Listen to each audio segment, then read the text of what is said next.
You're listening to the 40 Fit Radio podcast, dedicated to the 40-plus community. Join us as we discuss the truth about fitness and health using science, reason, and the experiences of our host and content experts. Welcome to the 40 Fit Nation.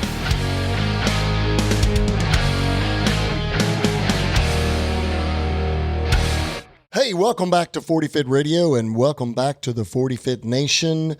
We are live in the studio here in downtown Keller, Texas. I'm here with Coach Trent. We're live. We're live. You ever notice, we're live, but we also don't publish these live? But we record them live. But it sounds cool, though. We record them live. I don't think it would be any different. The podcast would be the same. It'd be cool to have some, I did that Starting Strength Q&A last week. Yeah. On the Starting Strength Facebook page or group, whatever you want to call it. And we talked about basically what to do when you've had a long layoff from training. It's kind of goes with the same thread that we did on the most recent podcast we did when Don't Call It a Comeback. Yeah. And we talked about coming back to training after a long layoff. But yeah, it was interesting because you're on the fly answering questions, and I enjoy that. I enjoy having to think, basically real time. That's good for me. I enjoy doing that and responding to people's requests and questions. So it was a lot of fun. But today we're going to talk about programming for women. And we're going to just talk about, Trent and I are going to talk about some of the observations and techniques that we have used over the years to program for the female client base. Now, this is not going to be 100% inclusive of all of the program iterations and complexities of programming for females, as we could not do that in a podcast because women are very complicated. It's a whole creatures. Series, yeah. But at the same time, we're going to cover the major things that we see as differences and the things that we do to help women get stronger and help them get through roadblocks and move forward in their programming to acquisition strength. Yeah. So we were talking about this off mic, that the episode we released, Sets and Reps, that happened last week. We kind of walked through someone who is moving into the advanced novice phase of progress. So you've moved beyond the 3x5s and they're walking towards intermediate programming. And we gave some justification for why we choose 3 sets of 5 in the first place, and then why we would move beyond that. And we realized that for women, there are some differences in the way that we approach that transition into advanced novice and into intermediate. And the differences appear both in how we handle the sets and reps, as well as how the timing works. For some women, they're going to hit a wall on 3x5s much faster than men will. And so if you're coming back to training and you're now 2-3 weeks into it, back to the barbell, you might hit in the next few weeks a block. You might hit a roadblock on your press maybe, or your bench press or your squat. And so we wanted to put out an episode specifically for the ladies to talk about how we would help program for them in transitioning towards intermediate programming. Right. So I first want to preface this podcast with this first. And it has nothing to do with women, so it's a totally offline, off-topic, what we call a turncoat comment, okay? If I hear or see another piece of media, advertising on TV or on the radio or in any print anywhere else that says, in these uncertain times, in times like these, if I hear that one more time, I'm going to times. make someone very uncertain about their times. It's driving me crazy, people. Yesterday was Memorial Day. Yeah. What a fantastic day of remembrance for those who have given the ultimate sacrifice for our freedoms and our country and this great nation. And last night I watched 1917, which is a great, almost like docudrama about 2 young men in World War I fighting the Germans. That was a wonderful movie. Obviously, it doesn't relate to America, but it does because we were there.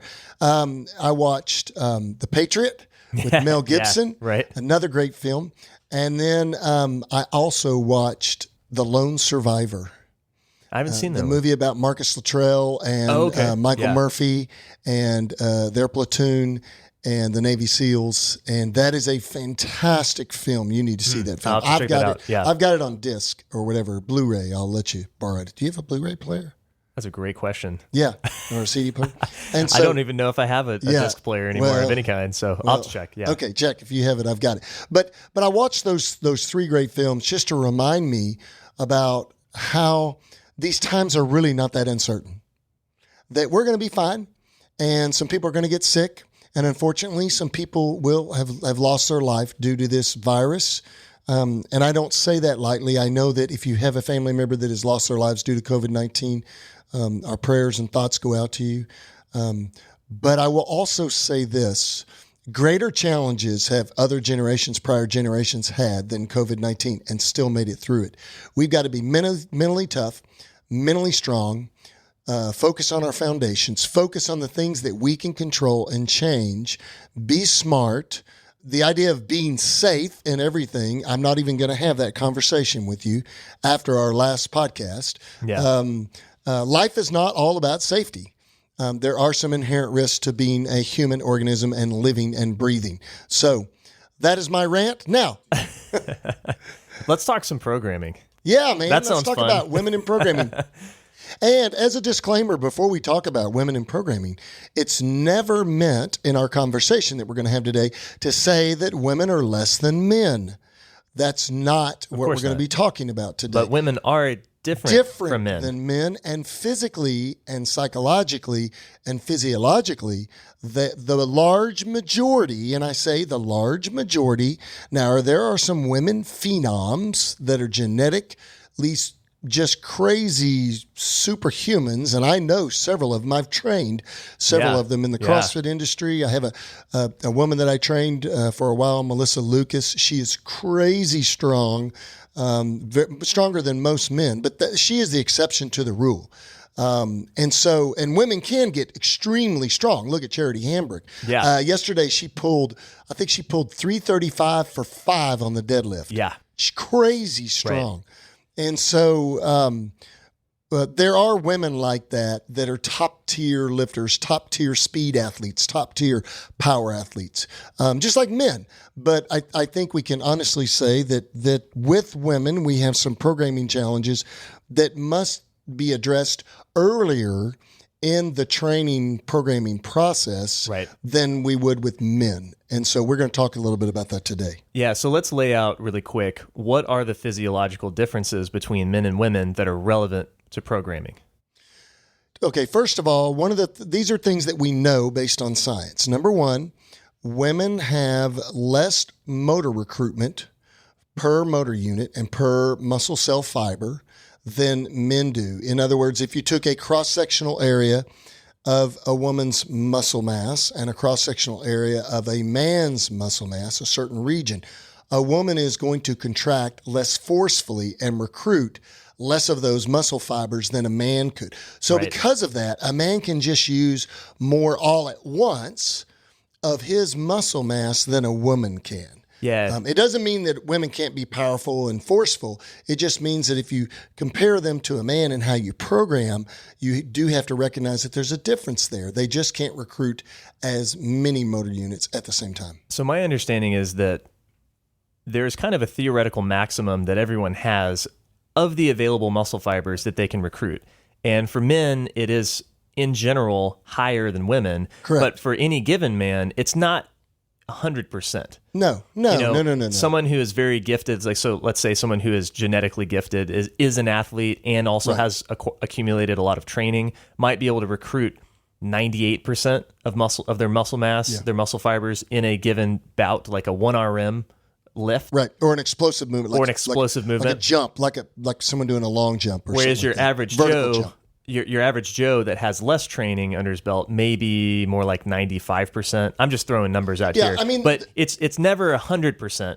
Right. But what we're talking about with women, it might be on the lower end of the 90s, let's say. So it's kind of there's a gap in the amount that they can produce. And we don't fully know why that is. It could be wiring. It could be hormonal. It could be, there's a lot of factors there. Cross-sectional area, size of muscle mass, bone density, all those things. But the perfect example is this. If you look at maximum verticals in men and women, the vertical jump is a great measurement of power and the ability to explode directly off the ground, straight up into the air against gravity. And if you look at maximum verticals for men versus maximum verticals for women, there is a huge discrepancy.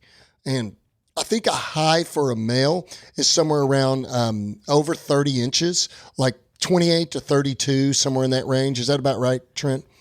Yeah, that's yeah, exactly. And so I was just looking up some of the world records. What's the world record for men? Standing vertical jump. I think it's 46 inches. Yeah, okay. Wow, which is ridiculous. That's crazy. It's basically 4 feet off the ground. Yeah, standing vertical. No run, no just boing. And now for women, the highest vertical jump recorded is 34 inches. Okay, you go. There you go. 14 inches less. Right. So that's a perfect example of what we're talking about here. And when you look at averages, it is much lower. So women are about where on the averages? Yeah, so if you look at the average number, it's actually a lot lower than you might expect for men and women. So the average vertical jump for men is between 16 and 20 inches. Wow. Average that's vertical taking jump. into consideration a lot of bad averages. That's right. Yeah, there's a lot not of very athletic averages. Yeah, sorry guys. Lose some weight, you might jump higher. 12 to 16 inches for women.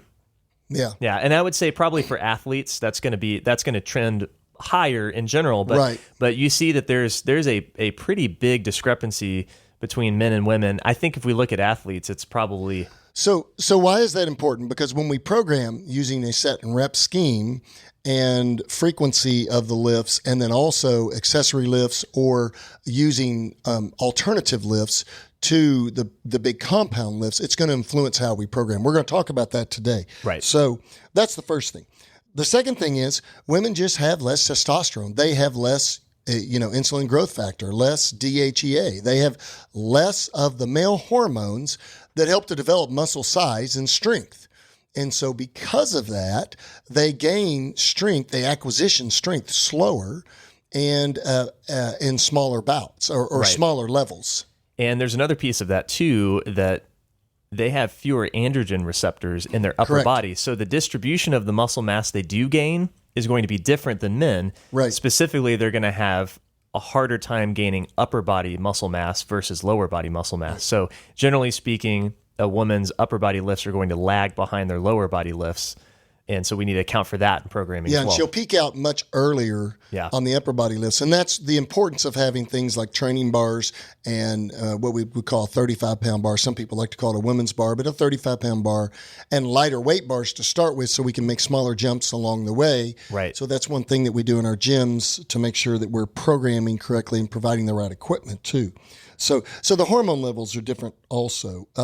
The other thing that we find, because the hormone levels are different, motor recruitment's different, is that the mental aggression level can be, or the psychological aggression, just general all out, I want to kill you, I'm a predator type thinking, is less with a woman than with a man in general. Now, this is a generalization, and I know that there are some women that are in MMA that are mama bears. They kill you. I think it just takes more to push that button and to get them into that primal mode, that instinctual mode for protection.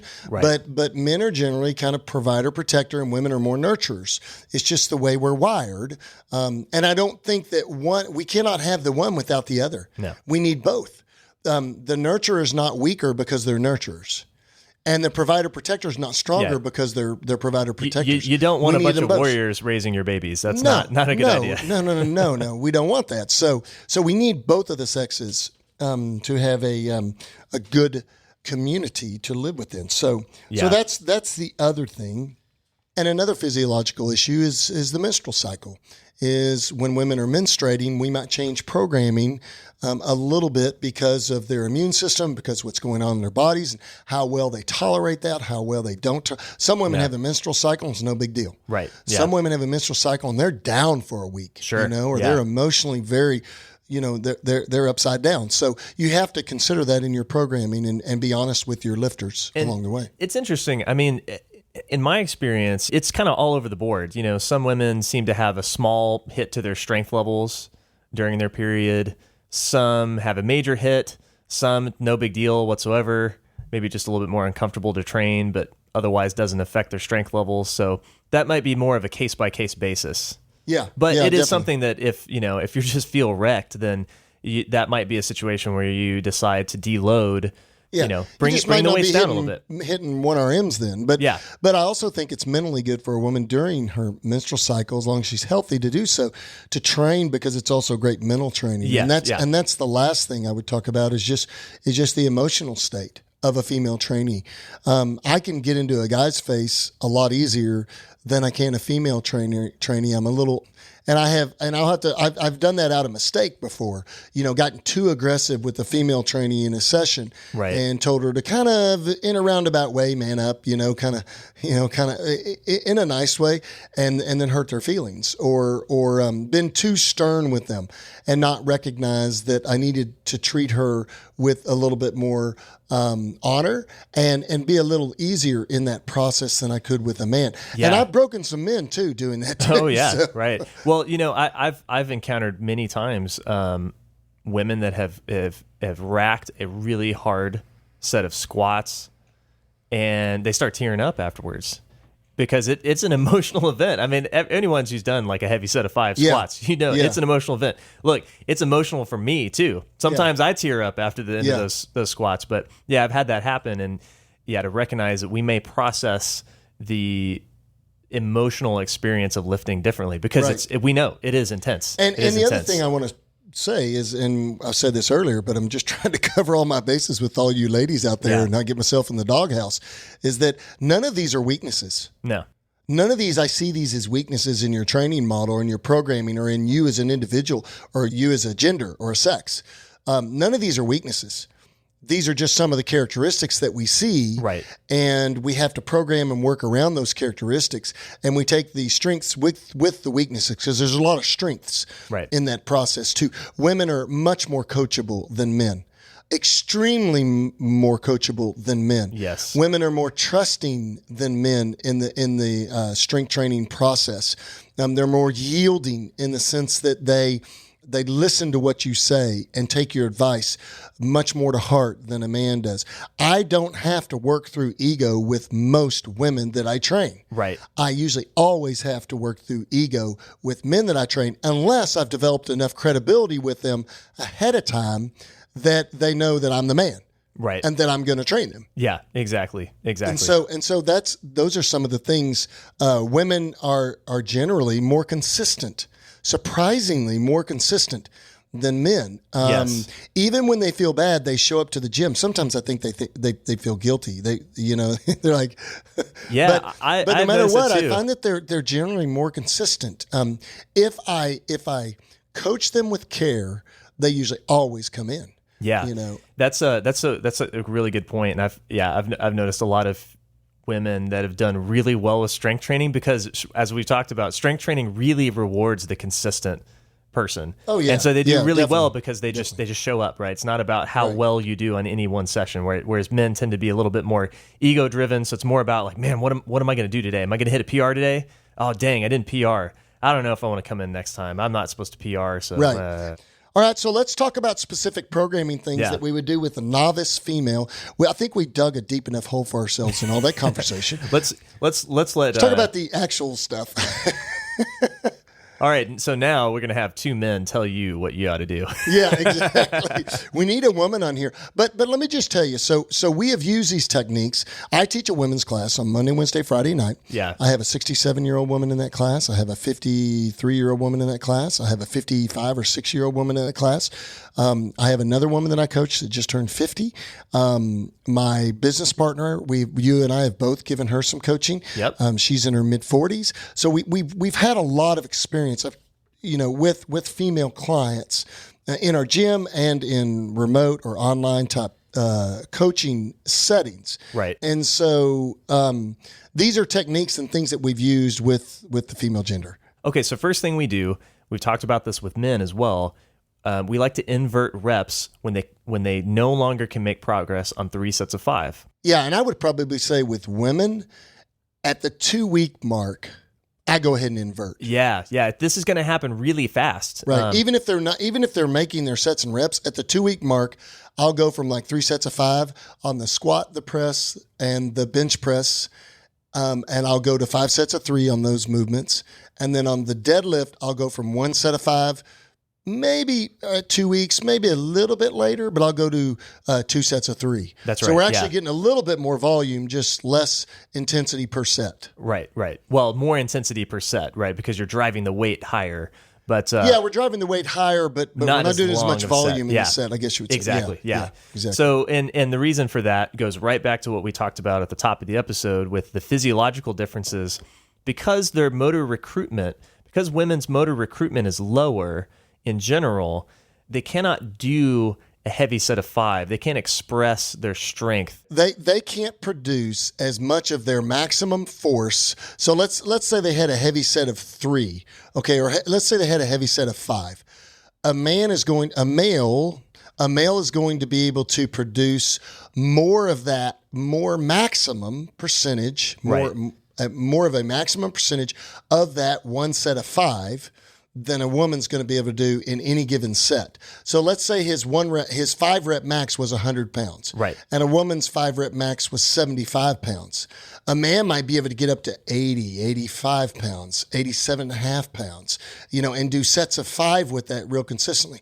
A woman's going to be down lower, and I'm just using, I'm not using numbers for the sake of percentage loads. I'm just saying a woman might be down around 45 or 50, she just can't recruit as long in stamina work, which is the ability to maintain higher levels of strength over a longer period of time. Right. Just because she's not recruiting as many motor fibers or motor units to be able to get the job done. That's right. So just like we talked about in our sets and reps discussion of why we choose 5s, because it exists in this nice middle ground between maximum force production and hypertrophy. Women are going to find that sweet spot closer to 3 than 5. Because obviously, the less reps you do, the heavier you can do them, kind of by definition, right? Right. And so a 3 is going to bring a woman closer to that force production range they need to be at to build strength than a 5 would. 5 is just going to be too submaximal for them. So that's why the inversion of reps works so well. Is a 3? I say as a shorthand for women, a 3 is really like a guy's 5. Right. Exactly. And a 5 for a woman is kind of like an 8 for a guy. Right. And the problem would be if we didn't do this, we would hit a plateau much earlier on in the novice progression, in that early portion of the lifting cycle. And the beautiful thing about this is one area where women are much better than men. Women can maintain 3s for much longer than men can. Yes. Men will generally cycle out of a 5 set of 3 set and rep scheme modeling much earlier, just because it's not enough volume in any given set or intensity in any given set. They're just not getting the muscle building response that they need. To keep driving adaptation or strength higher levels. So you got to then alter programming. So women can do 5 sets of 3 for much longer period of time, which is great. And that's the idea. So inverting the reps early on is, we find, a very important programming scheme change versus males. Right. And to your point, man, don't be shy about that. Week 2, if you just go ahead and say week 2, no matter what, I'm going to switch to 5 set 3, you'll be fine. I do it at the end of week 2. And it's based on, how strong of a base foundation they have to start with in regards to when I'm going to do that. But generally it's about 2 weeks in. I just go ahead and invert them. Yeah. So now when we get to later on down the curve, when they're starting to miss on those last few sets of 3, then you can do the same thing we do with men and doing top sets with back off sets. And for me, I like to, when I talked about holding volume the same at each intensity range. So if you're going to go from 3 sets of 5 for a new PR to 1 set of 5 at a new PR, and then 2 sets of 5 at back off. Right. I like to keep that set of 5 as long as I can for the new PR.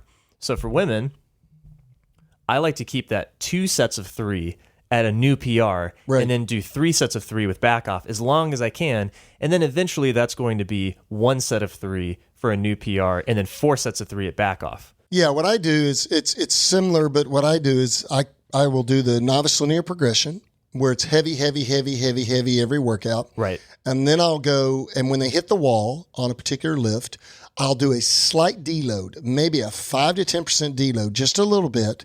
And then I'll go to a heavy, light, heavy model where the middle day is light and the first and last session of the week are heavy. And then when they hit the wall there, then I'll go to heavy, light, medium.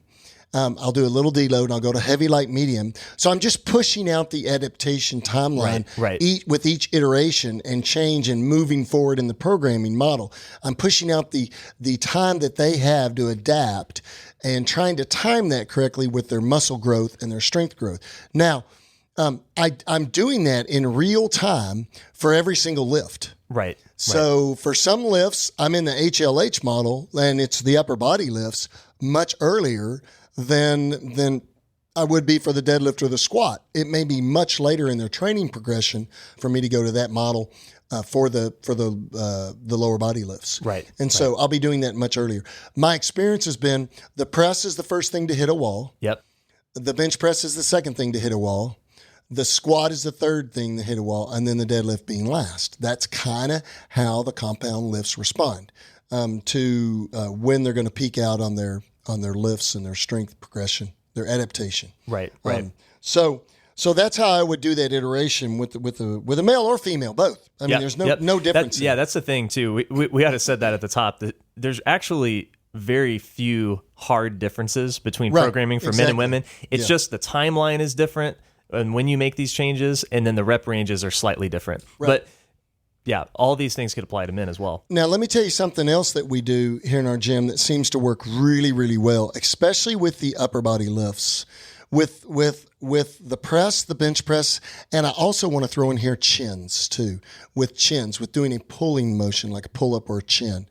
I find that adding in accessory lifts earlier on in their programming, usually towards the end of like advanced novice, and once we get into kind of intermediate programming and we're doing maybe intensity volume days like a modified Texas method, or then we go into a 4-day split or something like that. Right. But I find that adding in other arm and back accessory lifts have really helped our female clients drive their upper body lifts beyond what just doing the compound lifts alone can do.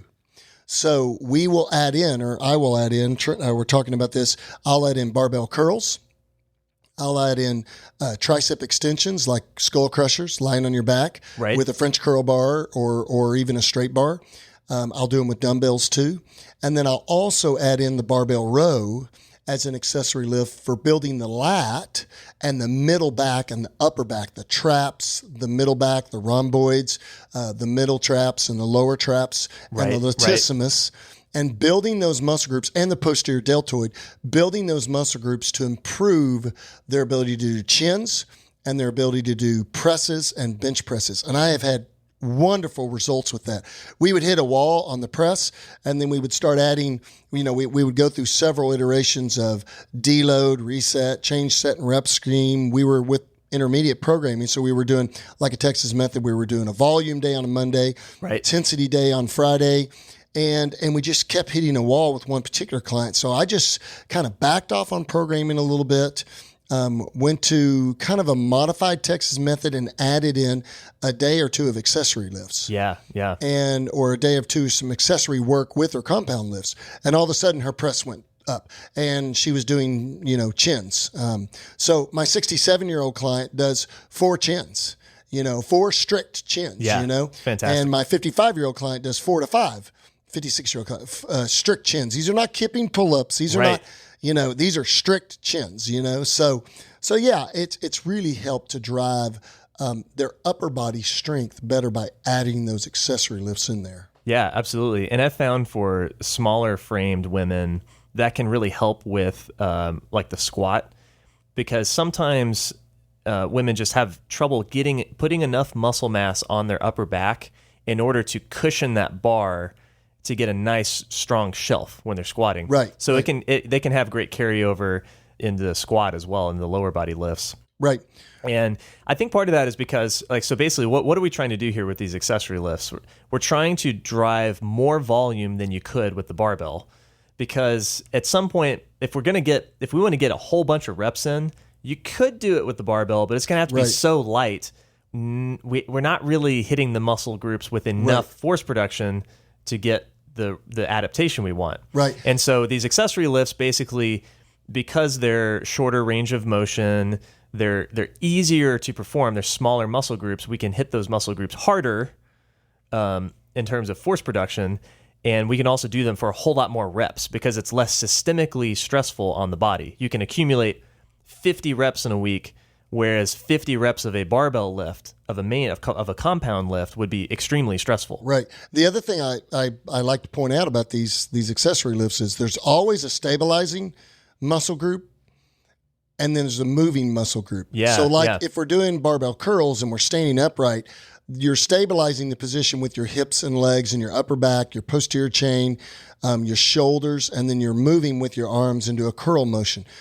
Same with the bent over rows or barbell rows. When you're doing a barbell row, you're bent over in about a 60-degree angle, maybe more based on your segment lengths, and you're rowing, so you're stabilizing it with your back and your glutes and your hips and your hamstrings, so you're just kind of hanging over there. Right. And so you got your stabilizers, and then you've got your movers, your big primary movers, which is your lat and your posterior deltoids and your biceps and your triceps and your traps. And so I like that component. I like the way it couples those motions together or those movements together. The other thing that I like to do is I like to start higher in the rep scheme for muscle hypertrophy to improve the cross-sectional area of the muscle. So I might start at like 3 sets of 8 to 10 reps. Right. And then we just stay there until I see that the bar path or the movement, whatever we're doing, if it's dumbbells or bars or the bar path slows down enough, and then I'll drop a rep. Yeah. And then we'll go to 3 sets of 8 to 9. And then we keep going, and then I'll drop a rep. And then so we're progressively getting heavier with a more and more strength acquisition type rep scheme as we progress through. It builds the connective tissue. The lifts are a little longer, so it builds their toughness. And it's creative and it's fun. Yeah, I mean, absolutely. Doing something other than the big lifts is fun sometimes, to throw in weighted chins or weighted push-ups or, tricep press downs, whatever. So I really like the accessory lifts with women and men. Right. I do them with men too, but I really like how it changes the physicality and the mental mindset of the female client. Yeah, that's a good point. Yeah, I'm a big fan of that rep progression.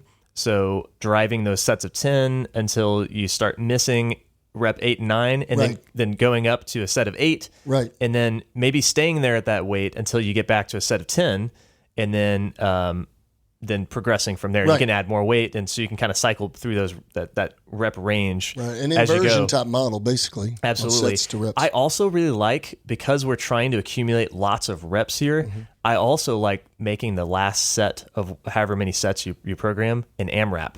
So let's say I have someone do like kind of 3 sets of 10 or 3 sets of 8 is what I program. I like making that third set as many reps as possible. Right. And what that does is that, as a programmer, I think that helps me make sure that if it's a little light, then it tells me, because at the end, on that last set, when they say, I got 16 reps, like, oh, okay, well, that was too light. Too light. Sometimes it's hard to tell with like a barbell curl, because there's like a small area between, was that really hard to, I can't lift it at all. And so I want to make sure that we're lifting heavy enough, and that AMRAP kind of tells me. And if we were a little light and we missed a little under, then you're getting extra reps in the end of the set. The AMRAP model is great for hypertrophy, muscle hypertrophy, and it will help to drive, the metabolic pathways. It'll help to drive a calorie burn to improve leanness. So the AMRAP at the end can be good for that. So just another thing, the accessory lifts that we like to add in along with what we've already talked about, which is the inverted rep scheme. And as a general principle, notice how when we pick accessory lifts, we go for lifts that are closest to the barbell lifts at first. So we don't go from a press to a push-up. We go from a press to like a lying triceps extension. Right. We still want to try to load these movements with weight as much as we can.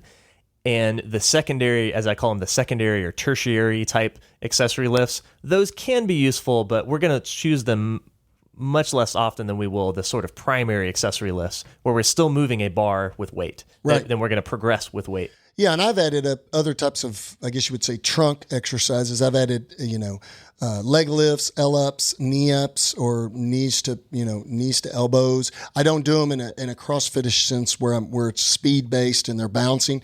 These are strict movements, but I've added those types of things into the programming just to also alternate programming, keep it fun, keep it interesting. And that leads me to the third point. How I program differently for women versus men is I watch the grind a little bit more careful with women. Okay. Because I find that a man will generally just kind of work through the grind through pure aggression, and I think it's chemical. Yeah. I think it's the way they're wired and the way the hormones are being produced for aggression. And so with a woman, I'm a little bit more careful because I find that they reach the shutdown point on me a little earlier, because a guy doesn't care if he gets, a guy's like, yeah, I want to get strong. I want to get big, and women don't want to get big necessarily. They want to become more muscular maybe. And our women don't get big, No, that's not an issue. Yeah, right.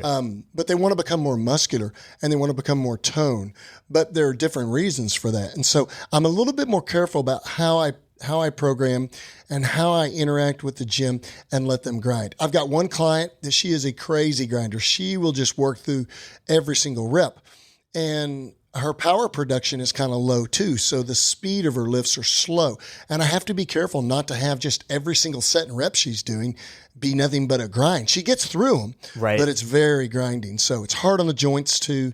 So I alter programming for that. And so what that means is I might have a volume day where the load's a lot lighter and an intensity day where they get to grind, basically. Yeah. So again, it's not dissimilar from what I would do with males, but it's just I'm more aware of it than I am with my female clients. Right. And maybe there too, if let's say you've got a lifter doing a top set of 3 and back off sets, when they get to that really grindy zone for that top set of 3, maybe you reach for a single or a double instead of the triple. Right. Even though they might be able to grind through and get that triple, maybe let's just kind of prematurely move to a double or single just to get some wins, get a good solid rep in there, and then use the back off work to get the back off sets. If I see that the second rep is a 5-second rep, but they crushed it, I'm going to tell them, hey, rack the bar. Yeah. Good deal. Because we finish on a positive note.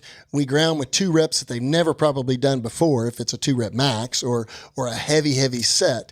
And so now that's a win-win, and I can always add that volume in the lower sets, in the bottom sets. So and I would do that more with a female than I would a male. So, well, I'm done. Are you done? Yeah, I think that's it. There's not a whole lot of things that we do differently for women, but there are a few. And it's important to know. And the main thing is just understand that the timeline of your linear progression and your journey through the advanced, novice, and intermediate training will be a little bit different than most men, and that's okay. We just go through those steps as we described. So thanks again for listening to 40 Fit Radio, and thanks again for joining the 40 Fit Nation. As always, you can find us at 40fit.com. You can follow us on Instagram at 40Fit Radio. You can follow Darren at Dr. Deaton and myself, Trent, at marmalade_cream. We're also on Facebook at the 40 Fit Nation Facebook group. So if you have any questions about this stuff, you got some specific programming questions you want to toss at us, leave a question in the Facebook group. We'll be happy to answer and help you out. All right, we'll talk to you next week.